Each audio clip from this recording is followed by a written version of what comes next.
In the distant star system of Ithar, 6 sentient species had formed the Exploratory Alliance, a peaceful coalition dedicated to cosmic research and the pursuit of knowledge.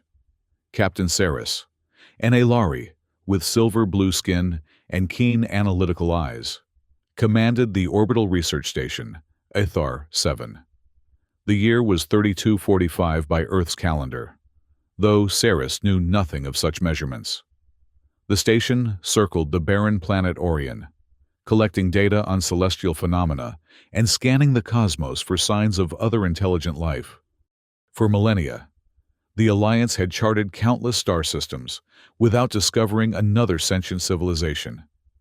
Their scientists had begun to accept the sobering possibility that in the vast emptiness of space, they might be alone, an isolated beacon of consciousness in an indifferent universe. Saris stood at the observation deck, gazing at the swirling nebula beyond Orion's rust-colored horizon. His tall, slender frame cast a long shadow across the polished floor as the system's twin suns began their synchronized descent. "Captain," the voice of navigation engineer Oron broke through his contemplation. The Vedran was shorter than Saris, with amber skin that seemed to shimmer under the station's lights. 4 arms moved with practiced precision across the control panel. "We're detecting an unusual energy signature." Saris turned from the viewport. "Source?" "A distant system, approximately 17 light-years from our position." Oron's upper arms continued their work, while his lower pair adjusted the scanning parameters. "The signature doesn't match any known natural phenomenon in our database." "Could it be a malfunction?" Saris asked, moving toward the central command station. "Unlikely. 3 separate arrays have confirmed the reading." Oron paused, his golden eyes widening slightly. "Captain, the pattern suggests artificial origin. Electromagnetic pulses with mathematical precision." A ripple of excitement passed through the command center as other crew members looked up from their stations. In the Alliance's long history of space exploration, genuine signs of external intelligence had been vanishingly rare, and all had eventually proven to be natural phenomena misinterpreted by eager researchers. "Dr. Nima," Saris called to the station's chief science officer, a Kareth female with translucent skin that revealed the pulsing of her 3 hearts. "Your assessment." The scientist approached, her movements fluid despite the heavy gravity adjusters attached to her limbs.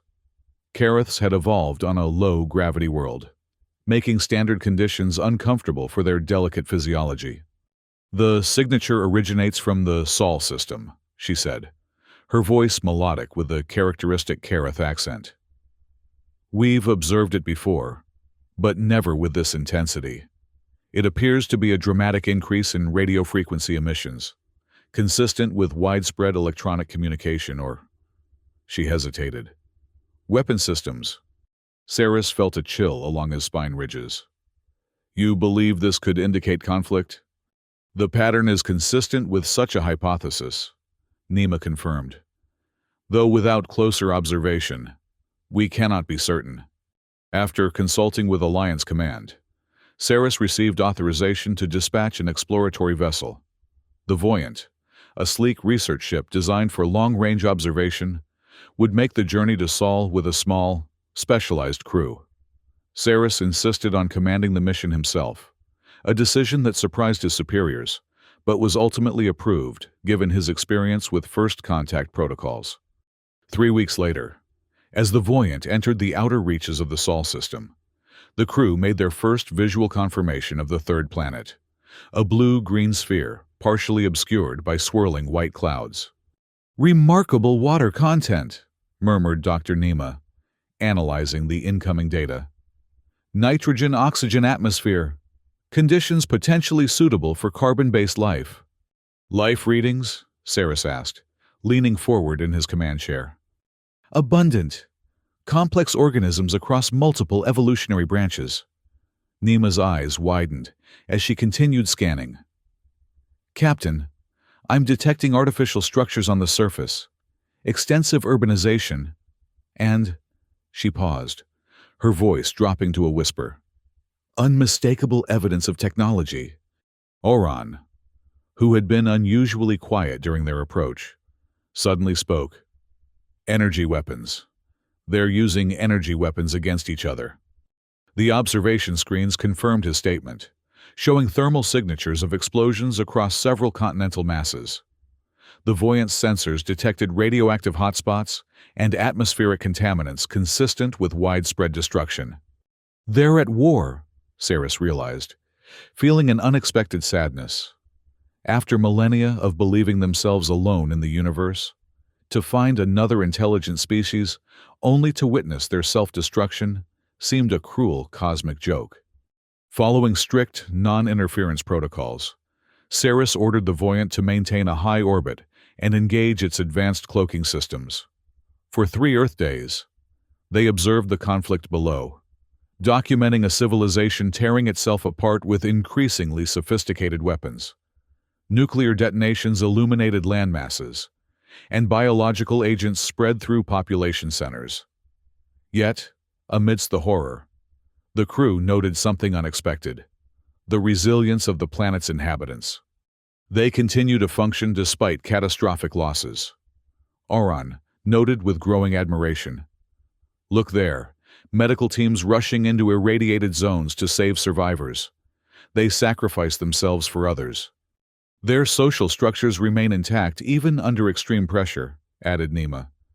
They're adapting to the destruction, finding new ways to survive. Saris watched the unfolding tragedy with growing conflict. Alliance doctrine was clear. Observe, but never interfere with developing civilizations, especially those demonstrating violent tendencies.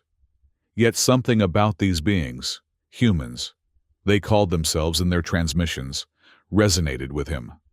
Their ferocious will to live, their refusal to surrender, even when facing annihilation, stirred something deep within his consciousness. On the 7th day of their observation, disaster struck. The Voyant's cloaking system experienced a momentary fluctuation during a solar flare, briefly revealing their presence to Earth's detection systems. Within minutes, surface-to-space missiles were launched toward their position. "Evasive maneuvers," Saris ordered, as alarms blared throughout the ship. The Voyant dove deeper into Earth's thermosphere, using the planet's magnetic field to confuse the incoming projectiles. "Their targeting systems are more advanced than we anticipated," Oran reported, his 4 arms working frantically across the navigation controls. "They've adapted their missiles to follow our energy signature." "Can we outrun them?" Saris asked. "Negative. Our engines cannot reach maximum efficiency in this atmosphere density." Saris made a quick decision. "Take us lower, into the mesosphere. We'll use the cloud cover." The Voyant plunged toward Earth's surface, skimming the upper atmosphere as missiles exploded behind them. Through skill and technology far beyond Earth's capabilities, they evaded destruction, though not without damage to their secondary propulsion systems. As they stabilized in a new position behind Earth's moon, the crew faced their first serious ethical dilemma. They had observed enough to complete their mission, documenting the existence of human civilization and its technological capabilities. Alliance protocol dictated they should return to Ithar immediately with their findings. Yet Oran argued passionately for continued observation. "We cannot leave now. These beings are fighting for their existence. We have a moral obligation to understand why." "Our protocols are clear," countered Tactical Officer Rowe, a Sirak whose crimson scales reflected the emergency lighting. "We do not interfere with developing civilizations, especially those demonstrating self-destructive tendencies." "Observation is not interference," Oran insisted. "And how can we judge them without understanding the cause of their conflict?" Saris listened to the debate, knowing that his decision would set a precedent for future contact situations. Finally, he spoke. "We will continue observation for 1 more orbital cycle, but we will maintain absolute stealth. No transmissions, minimal power signature. We are witnesses only." The additional observation period revealed something unexpected. The war that engulfed Earth was not simply internal. Intercepted communications and tactical patterns suggested a coordinated attack by an unknown third party. The humans were not just fighting each other. They were defending against something else. These energy signatures don't match any of their other weapons, Dr. Nima reported, analyzing data from a devastating attack on a major population center. The trajectory suggests orbital bombardment, but we've detected no launch platforms in Earth orbit. Could there be another observer? Saris asked, the implications sending a chill through him. If so, they're violating every principle of non-interference, Rowe stated grimly. This is direct military engagement. As they continued monitoring, the situation deteriorated rapidly. Whatever force was attacking Earth had superior technology and was systematically targeting major population centers, infrastructure, and defense installations. Human resistance, while fierce, was clearly outmatched. Oron became increasingly agitated as they watched city after city fall to the mysterious attackers. We cannot simply observe this. It's genocide. We have our orders, Rowe reminded him. The silent accord forbids intervention, regardless of circumstances. The accord was established to prevent cultural contamination, Oron argued, not to make us accomplices to extinction. Saris remained silent, his inner conflict growing. The Alliance had never faced such a situation, witnessing the potential eradication of an entire intelligent species by an unknown aggressor. The Silent Accord's principles seemed suddenly inadequate, even cruel. The debate became moot when their sensors detected a massive energy buildup above Earth's largest continental landmass. Eurasia, the humans called it. Analysis indicated a weapon of unprecedented power, capable of rendering the entire region uninhabitable. Estimated casualties? Saris asked quietly. If deployed at full capacity, approximately 3 billion sentient beings, Nima replied, her voice barely audible. Saris closed his eyes, the weight of the moment pressing upon him. Everything in his training told him to maintain distance, to observe and report. But deeper principles, the reverence for conscious life that formed the true foundation of Alliance philosophy, demanded action. Prepare defensive systems, he ordered, his voice steady despite the enormity of his decision. Captain, Rowe's expression showed shock. That would be a direct violation. I am aware of the consequences. Colonel, Saris interrupted. But I will not watch billions die when we have the power to prevent it. Navigation Engineer Oron, plot an intercept course. The Voyant broke from its hiding place, engines flaring as it raced toward Earth. They arrived just as the unknown weapon began its firing sequence, energy building to catastrophic levels above a major population center. Deploy shields at maximum radius, Saris commanded. Focus all power on the deflection array. The research vessel was not designed for combat, but its advanced shielding technology, intended to protect against cosmic radiation and micrometeoroids, could be repurposed. As the weapon discharged, the Voyant positioned itself between the attack and the city below, its energy shields expanding to create a protective dome. The impact was devastating. The Voyant shuddered as unprecedented energy slammed into its defenses. Warning systems blared as shield integrity dropped precipitously. Reroute emergency power, Saris shouted over the alarms. Maintain the shield. Oron worked frantically, his forearms blurring across control surfaces. Shields at 17% and failing. We cannot sustain this for more than 90 seconds. But 90 seconds was enough. The attack dissipated, its energy dispersed harmlessly into the upper atmosphere by the Voyant's shields.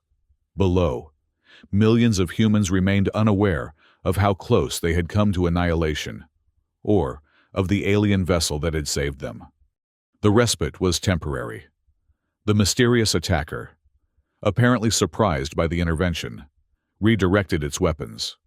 The Voyant found itself under direct assault, its research-grade defenses rapidly failing against weapons designed for planetary destruction. "We need to withdraw," Ro urged. "We've done what we could."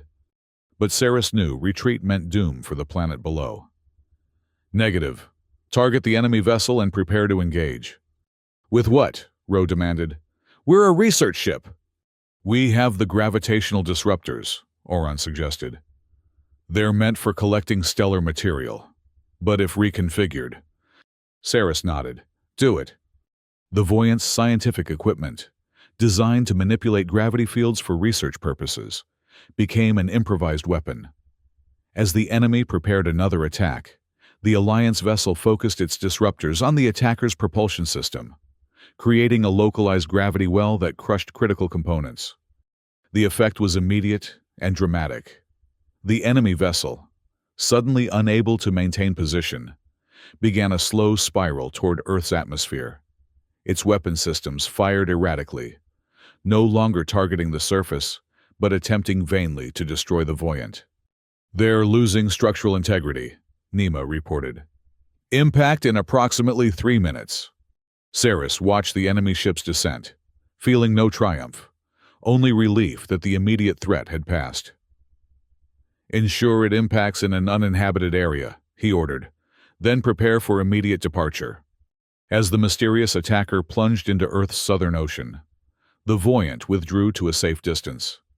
Their intervention had saved billions of lives, but at considerable cost. The ship had sustained significant damage. Multiple systems were offline, and Saris had knowingly violated the Alliance's most sacred principle.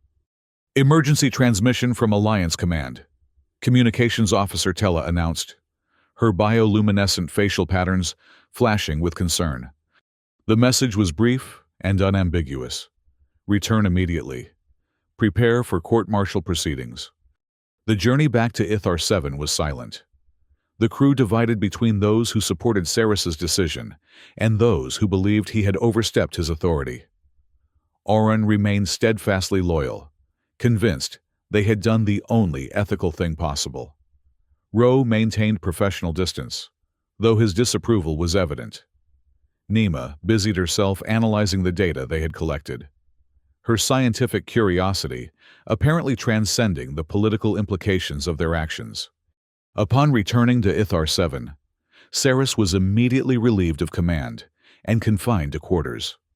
The military tribunal, hastily convened by the Silent Council, would determine not only his fate, but potentially set precedent for all future contact scenarios. The proceedings began 3 days later in the station's Central Assembly Chamber. Representatives from all 6 Alliance species were present, their faces grave as the charges were read: willful violation of the Silent Accord, unauthorized military action, and cultural contamination of a developing civilization. Alliance Prosecutor Velen, a stern Morrigan with obsidian skin and penetrating eyes, presented the case against Saris with cold efficiency.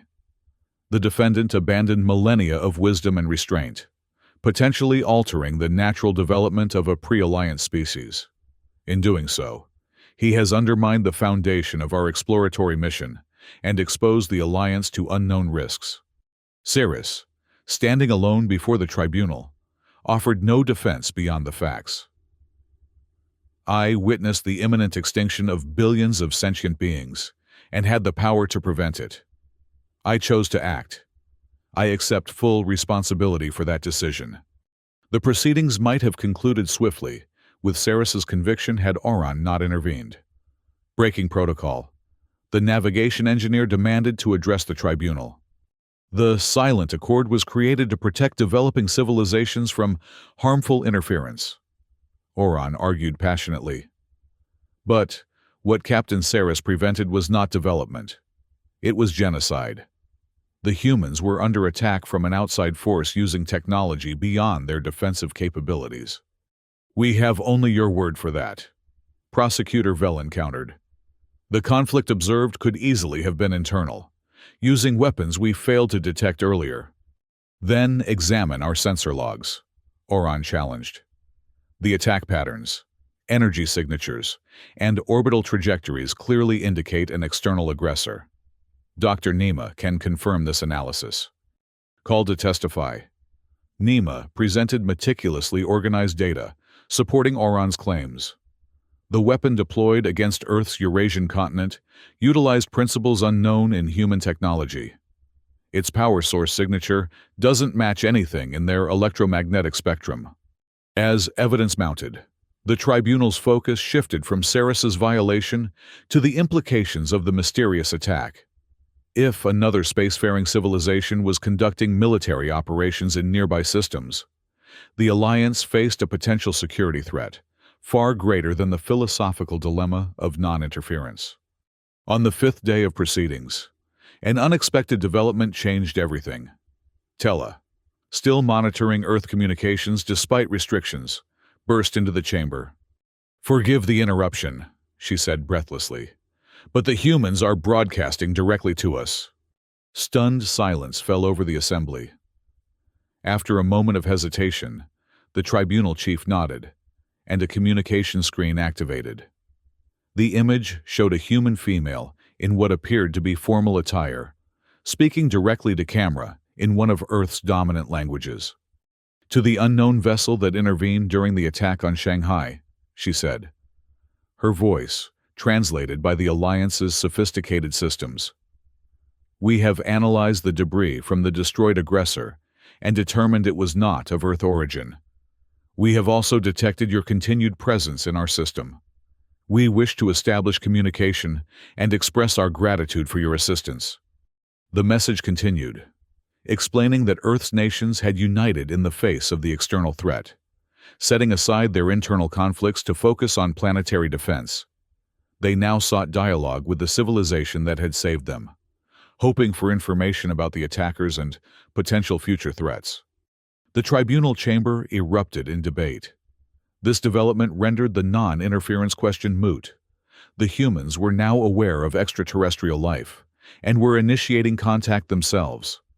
The Silent Accord had provisions for such scenarios, allowing measured response to direct communication from developing civilizations. After hours of deliberation, the tribunal reached a decision. Ceres's actions, while technically violations of protocol, would be retroactively sanctioned under the emergency provisions of the Accord. More significantly, the Alliance would establish limited communication with Earth, sharing information about the mysterious attackers while carefully managing the cultural impact of contact. Ceres, reinstated as captain but placed under supervision, led the diplomatic mission. The Voyant, repaired and upgraded, returned to Earth orbit with official sanction. This time, they came openly, allowing Earth's detection systems to track their approach. The first formal meeting took place in neutral space, a temporary station constructed in Earth orbit specifically for the historic encounter. Ceres led a small delegation including Auron, whose passionate defense of humans had earned him a place in the diplomatic team, and Dr. NEMA, whose scientific expertise would be invaluable in the exchange of information. As they prepared to board the meeting station, Auron approached Ceres privately. "Do you regret your decision, Captain, given the consequences?" Ceres considered the question carefully. "The Accord exists for valid reasons. Engineer, premature contact can devastate developing civilizations, but principles must serve life, not the reverse." He paused, watching Earth rotate slowly beneath them. "No, I do not regret saving them." The meeting exceeded all expectations. Earth's representatives, a carefully selected group of scientists, diplomats, and military leaders, approached the encounter with remarkable composure. Their questions were thoughtful, their demeanor respectful. They seemed less interested in Alliance technology than in understanding the broader cosmic community they had suddenly joined. "We have suspected we were not alone for centuries," explained Dr. Helena Cheng, Earth's chief diplomatic scientist. "But confirmation comes as both validation and warning. The attack demonstrates that the universe contains threats we are unprepared to face alone." Over subsequent meetings, a framework for ongoing relations developed. The Alliance would share limited scientific knowledge, focusing on defensive technologies to protect Earth against potential future attacks. In exchange, humans would provide cultural and biological data to expand Alliance understanding. Direct technological transfer was restricted, allowing Earth to develop along its natural trajectory while benefiting from strategic guidance. The mysterious attackers remained an unresolved question. Analysis of debris suggested a previously unknown civilization with technology approximately equivalent to the Alliance's, but with a clearly aggressive posture. Coordinated deep space monitoring began, with both human and Alliance sensors scanning for signs of further incursions. 6 months after first contact, the Silent Council convened an extraordinary session to formalize the relationship with Earth and address the broader implications of recent events. Ceres, now recognized as the architect of a new era in Alliance history, was invited to address the assembly. For millennia, we believed ourselves alone among the stars, he began, his voice carrying across the hushed chamber. We created the Silent Accord to protect potential emerging civilizations, but also to protect ourselves from disappointment, from the possibility that no one would ever answer our cosmic call. He paused, looking at the assembled representatives of 6 species that had evolved on different worlds, but found common purpose in exploration and knowledge. Earth teaches us that we were never truly alone, and the attack reminds us that observation without engagement is sometimes indistinguishable from abandonment. Moving forward, I propose we balance our commitment to non-interference with an equally strong commitment to preventing extinction. No sentient species should face annihilation when we have the power to prevent it. The Council deliberated for 7 days before announcing its decision. The Silent Accord would be amended, creating the preservation principle that permitted intervention when a developing civilization faced extinction-level threats beyond their defensive capabilities. The amendment passed unanimously, forever altering the Alliance's approach to cosmic relationships. 1 year after the fateful intervention, Ceres stood again on the observation deck of Ithar 7, gazing at the stars. Beside him, a delegation of humans prepared to return to Earth after their first official visit to Alliance territory. "Your station is remarkable," Dr. Chung commented, joining him at the viewport. "Though I admit I'm still adjusting to the presence of 6 different intelligent species, after believing ourselves alone for so long." "The adjustment goes both ways," Ceres replied. "Your resilience continues to surprise us. Most civilizations at your development stage would have collapsed under the attack you faced." "Perhaps that's why they targeted us," she suggested. "They recognized something in humanity that threatened them, our adaptability, our determination to survive against all odds." Ceres considered this. A concerning thought. It suggests a level of strategic thinking beyond mere aggression. "All the more reason for our civilizations to stand together," Dr. Chung said firmly. "We have much to learn from each other."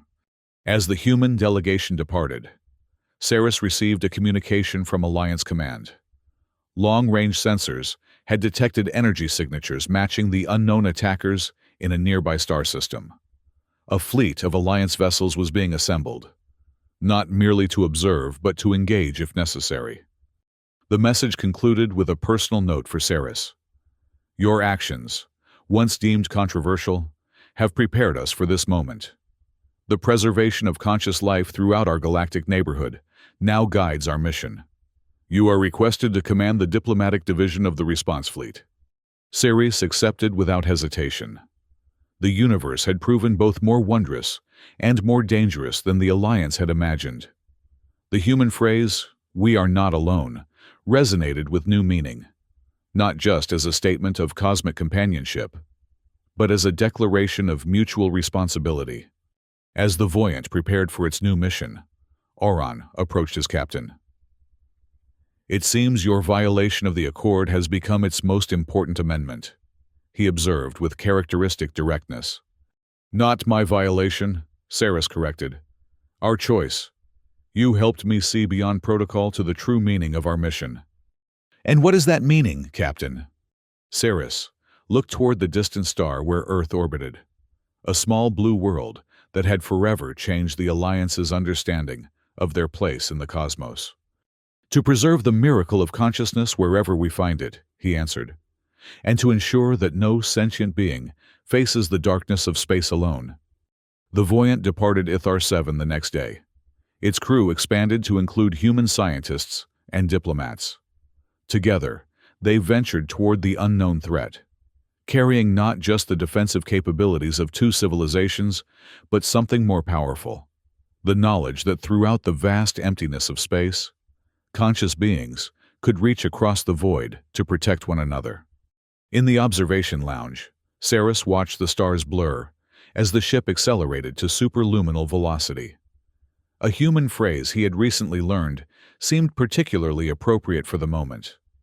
"A single life can change the rules forever." He had saved billions of lives on that fateful day, but more importantly, he had changed how two civilizations viewed their cosmic responsibilities. The universe remained vast and largely unknown, but it no longer seemed quite so empty. Whatever dangers awaited in the darkness between stars, they would face them not as isolated specks of consciousness, but as a growing community of sentient beings united by the most fundamental principle in the cosmos: that life, in all its forms, deserved to be preserved.